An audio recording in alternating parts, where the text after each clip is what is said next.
രാജ്യത്തെ ഒന്നടങ്കം നടുക്കിയ കാശ്മീരിലെ ഭീകരാക്രമണത്തിൽ കൊല്ലപ്പെട്ട രാമചന്ദ്രന്റെ മകൾ ആരതിക്കെതിരായ സൈബർ ആക്രമണത്തെ രൂക്ഷമായി വിമർശിച്ച് CPM സംസ്ഥാന സെക്രട്ടറി MV ഗോവിന്ദൻ.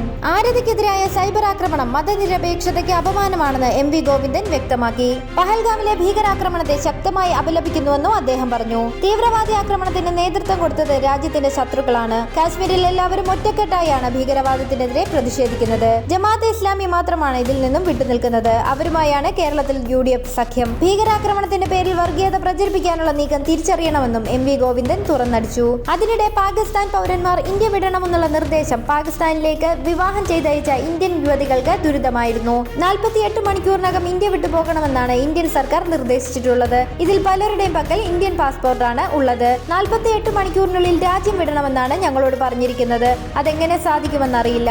ജോധ്പൂരിൽ നിന്നും 900 കിലോമീറ്റർ അകലെയാണ് അട്ടാരി. ഞങ്ങൾക്ക് ബസ്സുകൾ ലഭിച്ചിരുന്നില്ല. ടിക്കറ്റിന്റെ പേരിൽ എന്റെ ഭർത്താവിന് 1 ലക്ഷം രൂപയുടെ നഷ്ടം നേരിടേണ്ടി വന്നു. പാകിസ്ഥാൻ യുവാവിനെ വിവാഹം ചെയ്ത യുവതി വേദനയോടെ പറഞ്ഞു.